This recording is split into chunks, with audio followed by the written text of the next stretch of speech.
Hi అండి, నమస్తే. నేను మీ హిస్టరీ వెంకట్ సార్. ఈరోజు మనము ఇండియన్ హిస్టరీలో అత్యంత ప్రధానమైనటువంటి ఒక ఇంపార్టెంట్ అయినటువంటి అంశాన్ని గురించి డిస్కస్ చేయడానికి మీ ముందుకు రావడం అనేటువంటిది జరిగింది. ఏంటి ఆ పార్ట్ అంటే బెంగాల్ విభజన అని చెప్పేసి మనం మాట్లాడతాం. బెంగాల్ విభజన ఎప్పుడు జరిగింది? 1905లో జరిగింది.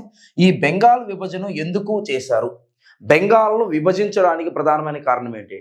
ఒకప్పుడు భారతదేశంలో అత్యంత పెద్ద రాష్ట్రంగా ఉన్నటువంటి రాష్ట్రం ఏది అంటే బెంగాల్. ఈ బెంగాల్ ప్రాంతాన్ని ఎందుకు విభజించడం జరిగింది?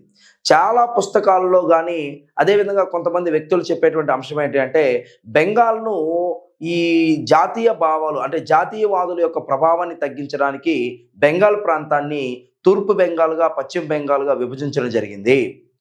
ఈ తూర్పు బెంగాల్గా, పశ్చిమ బెంగాల్ అనేటువంటి ఈ విభజన మతపరమైన సంఘర్షణల కోసం జరిగింది అని చెప్పేసి అంటున్నారు అనమాట. అయితే ఇది కరెక్టే, కానీ అత్యంత ప్రధాన కారణం అయితే ఇది కాదు. అత్యంత ప్రధానమైన కారణం ఏంటి? బెంగాల్ ప్రాంతంలో బెంగాలీలను మైనారిటీలను చేయడం, బెంగాల్ ప్రాంతంలో ఉన్నటువంటి ఈ బెంగాలీ జాతీయ నాయకుల యొక్క ప్రభావాన్ని తగ్గించడం, ఇది ప్రధానంగా బెంగాల్ విభజన వెనకాల ఉన్నటువంటి కారణం. ప్రధానంగా ఇంకా వివరంగా చెప్పాలి అంటే బెంగాల్ అనేటువంటిది ఒకప్పుడు అత్యంత పెద్ద రాష్ట్రంగా ఉన్నటువంటి ప్రాంతం. భారతదేశంలోనే అత్యంత పెద్ద రాష్ట్రము ఏది అంటే బెంగాల్ అని చెప్పొచ్చు.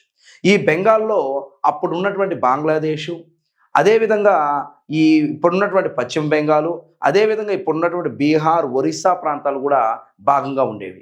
ఇప్పుడు ఈ బ్రిటిష్ వాళ్ళు ఏం చేస్తున్నారు? ఇక్కడ విభజించు పాలించు అనేటువంటి ఉద్దేశంతో పరిపాలనా సౌలభ్యం అనేటువంటి పేరుతో ఈ భారత జాతీయ ఉద్యమాన్ని నీరు కార్చడం కోసము బెంగాల్ ప్రాంతంలో ఈ ఎవరైతే బెంగాలీ జాతీయ నాయకులు ఉన్నారో ఆ బెంగాలీ జాతీయ నాయకుల యొక్క ప్రభావాన్ని తగ్గించడం కోసము ఈ బెంగాల్ ప్రాంతాన్ని రెండుగా విభజిస్తున్నారు.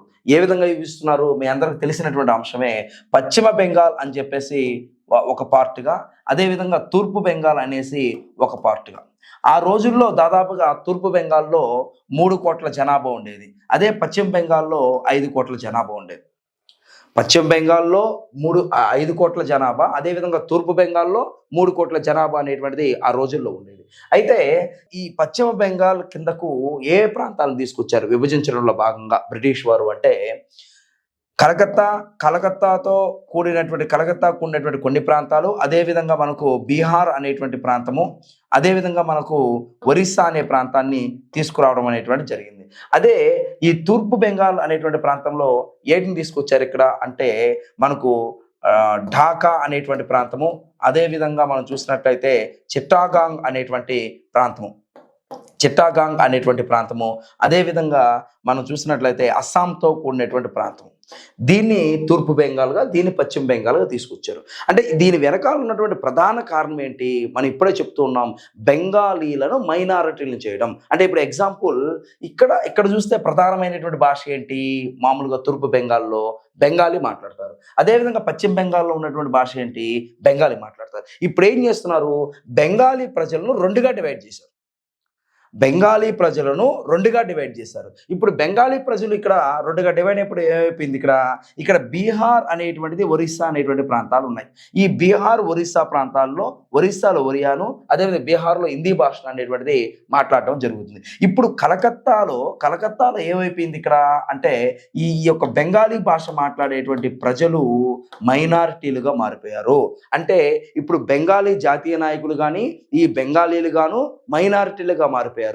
ఈ విధంగా బెంగాలీలను మైనారిటీలను చేసి బెంగాల్ జాతీయ నాయకులు ఎవరైతే ఉన్నారో వాళ్ళ ప్రభావాన్ని తగ్గించాలి. బెంగాలీలను మైనారిటీలుగా చేసి ఈ యొక్క బెంగాల్ ప్రాంతంలో జాతీయ ఉద్యమ భావాలను తగ్గించాలి. ఇది వాళ్ళ యొక్క మొట్టమొదటి కాన్సెప్ట్. తర్వాత రెండవ కాన్సెప్టే ఈ యొక్క ముస్లింలను చేరదీసి ఈ ముస్లింలకు కొన్ని సంస్కరణలు చేస్తున్నట్టు చెప్పి తర్వాత ఆ ముస్లింలను ఈ యొక్క భారతదేశంలో ఉన్నటువంటి జాతీయ నాయకులకు, ఈ హిందూ జాతీయ నాయకులకు వీళ్ళందరికీ దూరం చేయాలి. ఇది రెండవ కాన్సెప్ట్. అయితే చాలా పుస్తకాల్లో దాన్ని మొదటి కాన్సెప్ట్గా రాస్తూ ఉన్నారనమాట. మెయిన్ కారణం ఏంటంటే బెంగాల్ విభజనకు ప్రధాన కారణం ఏమిటి అంటే బెంగాలీలను మైనారిటీలు చేయడం. ఇది చాలా చాలా ఇంపార్టెంట్ కాంపిటేటివ్ రాస్తున్నటువంటి ఎగ్జామ్ రాస్తున్నటువంటి వ్యక్తులకి. నెక్స్ట్ రెండవ కాన్సెప్ట్ ఏంటి మనం చెప్పుకోవాల్సిన అంశాలు అంటే భారత్ మాతా చిత్రం. చాలా ముఖ్యమైనటువంటి అంశంగా మనం దీన్ని చెప్పచ్చు. భారత్ మాతా చిత్రము అని చెప్పేసి మనం చెప్తాం. చూడండి ఇక్కడ భారత్ మాతా చిత్రం. ఈ భారత్ మాతా చిత్రాన్ని మొట్టమొదటిసారిగా వేసినటువంటి వ్యక్తి ఎవరు? ఈ భారత్ మాతా చిత్రాన్ని చిత్రించినటువంటి వ్యక్తి ఎవరు? ఎవరైనా అవనీంద్రనాథ్ ఠాగూర్ అంటాం. అవనీంద్రనాథ్ ఠాగూర్ అని చెప్పేసి అంటాం. ఈ అవనీంద్రనాథ్ ఠాగూర్ ఎవరైనా రవీంద్రనాథ్ ఠాగూర్ యొక్క మేనల్లుడు అయినటువంటి ఈయన. భారతదేశంలో మొట్టమొదటి భారత్ మాత చిత్రాన్ని వేసినటువంటి వ్యక్తి అవనీంద్రనాథ్ ఠాగూర్ అని చెప్పేసి అంటాం. ఏ ఉద్యమ సమయంలో ఇది వేయడం జరిగింది? ఇది చాలా ఇంపార్టెంట్. 1905లో ఈ చిత్రాన్ని వేయడం జరిగింది. ఏ ఉద్యమ సమయంలో అంటే ఈ బెంగాల్ విభజన జరిగినప్పుడు స్వదేశీ ఉద్యమం జరిగింది. ఈ స్వదేశీ ఉద్యమ సమయంలో ఈ యొక్క అవనీంద్రనాథ్ ఠాగూర్ అనేటువంటి వ్యక్తి ఏం చేశాడు? ఈ యొక్క భారత్ మాతా చిత్రాన్ని వేయడం జరిగింది. కాబట్టి ఈ భారత్ మాతా చిత్రాన్ని మొదటిగా ఏమని పిలిచేవారు? ఇది చాలా ఇంపార్టెంట్. మొదటిగా ఏమని పిలిచేవారు? బంగమాత అని పిలిచేవాళ్ళు. అంటే బెంగాల్ తల్లి అని పిలిచేవాళ్ళు. తర్వాత క్రమేణా భారత్ మాతగా పేరు మార్చడం జరిగింది. చాలా చాలా ఇంపార్టెంట్ అయినటువంటి అంశం. బంగమాతగా పిలిచేవాళ్ళు. తర్వాత దీన్ని ఏ విధంగా మార్చారంటే భారత్ మాతగా మార్చడం జరిగింది. అయితే ఈ అవనీంద్రనాథ్ ఠాగూర్ వేసినటువంటి ఈ యొక్క భారత్ మాతా చిత్రానికి ప్రేరణ ఇచ్చినటువంటి వ్యక్తి ఎవరు? ప్రేరణ ఇచ్చినటువంటి వ్యక్తి బంకిం చంద్ర చటర్జీ అని చెప్పేసి అంటాం. ఈ బంకిం చంద్ర చటర్జీ అనేటువంటి వ్యక్తి 1875వ సంవత్సరంలో రాసినటువంటి వందే మాతరం, ఈ వందే మాతరం అనేటువంటి ఈ గీతం యొక్క ప్రభావంతో బంకిం చంద్ర చటర్జీ ఎప్పుడు రాశారు వందే మాతరాన్ని? 1875లో రాశారు. అయితే ఈ వందే మాతర గీతాన్ని తరువాత 1882లో ఈ బంకిం చంద్ర రాసినటువంటి ఆనంద్ మఠ్ అనే గ్రంథంలో ఈ యొక్క వందే మాతర గీతాన్ని భాగం చేశారు. అంటే ఈ యొక్క వందే మాతర గీతమే మొదటిగా రాయబడినటువంటిది. చాలా పుస్తకాల్లో రాంగ్ రాస్తున్నారు, ఇది కూడా మనం గుర్తుపెట్టుకోవాలి. కాబట్టి ఈ 1875లో వందే మాతర గీతం ఏదైతే ఉందో ఈ వందే మాతర గీతం రాసిన తర్వాత కొన్ని సంవత్సరాలకు అంటే 1882లో ఈ యొక్క ఆనంద మఠ్ అనే గ్రంథంలో వందే మాతర గీతాన్ని భాగం చేయడం అనేటువంటి జరిగింది.